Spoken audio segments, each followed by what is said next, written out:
हमारे ब्रजधाम में महामहिम ये 12 वन हैं।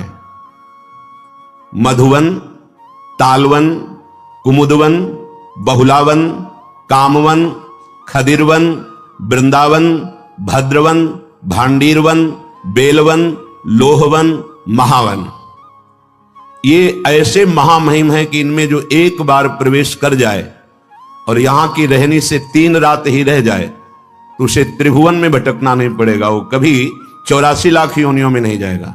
जिसने ब्रज 84 कोष की परिक्रमा कर ली तो ये 12 वन और 24 उपवन, इन सब की परिक्रमा हो जाती है। 12 वन ये आपने सुने, 24 उपवन, गोकुल, गिरिराज गोवर्धन, बरसाना, नंदगांव, संकेत, परमार्द, अडीग, शेषशाही, माठ, ऊंचा गांव, खेलवन, श्रीकुंड, गंधर्ववन, पराशौली, बिलछू, बच्छवन, आदिबद्री, करहला, अजनोख, पिछला, कोकिलावन, दधिगांव, कोटवन और रावल। ये 24 उपवन और 12 वन हमारे महामहिम ब्रजधाम में विराजमान है। सबका मुकुटमणि, ये समस्त तीर्थों का मुकुट है ब्रज 84 कोष, और इसका मणि है श्री वृंदावन धाम। बड़ी कृपा है जिनको श्री धाम आने को मिला और महिमा सुनकर प्यारी जो का नाम जपने लगे, चरण सेवा की भावना जागृत हुई। मानसी गंगा का आचमन कर लिया, राधा कुंड का आचमन कर लिया, मानसरोवर का आचमन किया, गिरिराज जी की परिक्रमा दी, वृंदावन की परिक्रमा दी, बरसाने की परिक्रमा दी, महारानी लाडली जी महाराज का दर्शन किया। अब तुम्हें नरक नहीं जाना पड़ेगा, तुम्हें 84 लाख योनियों में भ्रमण नहीं करना पड़ेगा। और कहीं सौभाग्य मिल गया कि जीवन में एक बार पद यात्रा करते हुए 84 कोष की, ये गाड़ियों से दर्शन करना अलग बात है, लेकिन जो पद यात्रा है बहुत बड़ी महिमा, बहुत बड़ी महिमा। यहां की समानता तीर्थराज प्रयाग भी नहीं कर सकते, वो आके यहां खुद घुटने टेकते हैं, यहां की रज में लौटते हैं। इसलिए श्रीपाद कह रहे हैं यहां तो अमृत समुद्र बह रहा है, काहे को भ्रमित हो रहे हो, सुख की लालसा में पापाचरण कर रहे हो। तुम ऐसा समझते हो कि पाप करके धन कमा लेंगे तो सुखी हो जाएंगे, कदापि नहीं। हे भाई, राधा जीवित बंधुम वृंदारण्येन्दुमाश्रय श्यामम, आश्रय ले लो हमारी किशोरी जी के जो जीवन है, प्राण धन है, श्री लाल जी महाराज बड़े करुणामय हैं।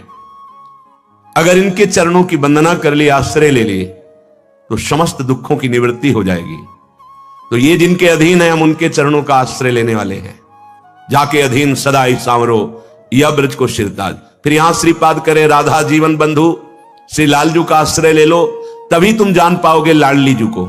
लाल रंगीलो गाइए ताते प्रीति रंगीली पाइए, जिस पर श्री कृष्ण अत्यंत प्रसन्न है उसे राधा नाम जपने का सौभाग्य मिलता है। उपासक को अप्राप्ति की प्राप्ति की चिंता नहीं करनी चाहिए और प्राप्त की रक्षा की चिंता नहीं करनी चाहिए, इसका ठेका भगवान लिए हैं। विश्वास कर लो ना भगवान पर। वो कह रहे हैं अनन्यस चिंतयन्तो माम ये जनाः पर्युपासते तेषां नित्याभियुक्ता नाम योगक्षेमम वहाम्यहम्। कराम्यहम् नहीं कहा, वहाम्यहम्, मैं स्वयं वहन करता हूं। अब हमें योगक्षेम की चिंता नहीं करनी, जो उनको प्राप्त कराना है प्राप्त करा देंगे, जो प्राप्त है उसकी वो रक्षा करेंगे। देवर्षि नारद जी कहते हैं भोजनाच्छादने चिंतामृथा कुर्वन्ति वैष्णवाः योऽसौ विश्वम्भरो देवः सा किं दासानुपेक्षते। यदि तुम वैष्णव होकर शरणागत होकर अपनी चिंता करते हो तो कलंक है शरणागत में। अरे वो विश्वम्भरो देवः, संपूर्ण विश्व का भरण पोषण करते हैं, तुम्हें चिंता किस बात की। तुम ऐसे मालिक के सेवक हो, अब तुम्हें किसी के आगे हाथ पसारना पड़े तो लगता है तुमने अभी झूठी बात कही है कि मैं प्रभु का शरणागत हूं। सच्ची बात नहीं स्वीकार की है। खोए रतन फिरत जे घर घर, कौन काज ऐसे जिए। धिक्कार है शरणागत होकर अगर दूसरों के आगे हाथ पसारे, भगवान का दास कहलाकर, महालक्ष्मी पति का सेवक कहलाकर, और ऐसे करना पड़े। इसका मतलब तुमने शरणागति ही नहीं ली, तुम्हारे अंदर शरणागत भाव ही ना आया। योशो विश्वम्भरो देवा सा किं दासानुपेक्षता। जो विश्व का भरण पोषण करते हैं वो अपने दासों की उपेक्षा कर देंगे। तुम्हें भीख मांगनी पड़ेगी, अर्थ की तुम्हें मांगना पड़ेगा। सच्ची मानिए, आकाश वृत्ति सर्वोपम वृत्ति, जो भेजोगे देखूंगा क्या भेजते हो, वैसे ही चलूंगा। बस कोई चिंता नहीं, ना मांगने की चिंता है, न मोक्ष की चिंता है, न कल्याण की चिंता। कितनी बेपरवाही, बस अपने कर्तव्य का पालन हम कर रहे हैं। कर्तव्य के पालन में फल की भी इच्छा का त्याग करना होता है। यह कर्म फलम त्यजति, ये स्थिति है भक्त की। हमारी जो भी चेष्टाएं हो रही हैं, मैं नहीं करता हूं, मेरे प्रभु करा रहे हैं, तो इनका फल क्या होगा? वो मुस्कुरा दे बस। मेरी प्रिया जो मुस्कुरा दे, मेरे लाल जो मुस्कुरा दे, बस यही हमारा, और कोई कर्म फल नहीं। और वो मुस्कुरा दिए तो बकाया क्या रह गया? सच्ची मानिए, प्रभु से कभी कुछ नहीं मांगना चाहिए। अगर मांगे तो बस एक ही बात मांगे कि आपके भजन में रुचि हो जाए, सब कुछ मिल जाएगा, सब कुछ। हम मांगेंगे भी तो हमारी हिम्मत नहीं वो मांग सके जो इनसे मांगना चाहिए, हिम्मत नहीं। जैसे एक गरीब आदमी को चक्रवर्ती सम्राट बुलावे और प्रसन्न होकर बोले मांगो, क्या मांगोगे? तो उसकी अपनी स्थिति से मांग आएगी कि 2 भैंस है, 4 परिवार, 1 साल भैंस का चारा दे दो और 1 साल का भोजन दे दो। बड़ी हिम्मत करके मांगेगा कि मैंने बहुत मांग लिया। अगर ये छोड़ दे कि महाराज हम गरीब आदमी क्या मांगना जाने, आप जो चाहो दे दो, तो हो सकता है वो एक नगर का नगर आपको दे दे, हो सकता है आजीवन के लिए वो सारा वैभव दे दे। ऐसे ही चतुर खिलाड़ी भगत वो है जो भगवान के ऊपर छोड़ देता है। क्या चाहिए तुम्हें? प्रहलाद जी से कहा हमारी आज्ञा है, वरदान मांगो। बोले अवश्य प्रभु, मुझे ये वरदान दीजिए कि मुझे कुछ मांगने की इच्छा ही न रह जाए। आज्ञा पालन भी हो गया और अपने हृदय की भी बात कह दी। सुतीक्ष्ण जी से कहा वरदान मांगो। बोले प्रभु हमें आता ही नहीं मांगना, अब आपको जो अच्छा लगे दे दो ना। नरसिंह जी से कहा वरदान मांगो। बोले प्रभु मुझे कुछ अच्छा ही नहीं लगता, आपको जो अच्छा लगे वो कर दो। तो पहुंचा दिया सीधे रास विलास में। बैठ गए सुतीक्ष्ण जी के हृदय में सिया राम जी सदा सदा के लिए। फिर क्या कमी, जाके राम धनी वाके कौन कमी। हमको प्रभु से मांगना भी नहीं आता। अगर मांगे तो सिर्फ एक बात मांगे, जैसा हमारे यहां संध्या में गाया जाता है, बिसरी हो ना बिसारी हो यही दान मोहि देव। मैं आपको भूलूं नहीं और आप भी कभी कभी याद कर लें कि आपका एक अधम दास है प्रभु, बस इतना ही चाहिए। इससे बड़ी चतुराई और कोई नहीं अगर ये मांग ले तो। काकभूषुंड जी को ज्ञान विज्ञान वैराग्य सब कुछ प्रदान किया। काकभूषुंड जी एक एक शब्द पर बड़ा ध्यान दे रहे थे, पर भगवान ने अपनी अविरल भक्ति का शब्द भी उच्चारण नहीं किया।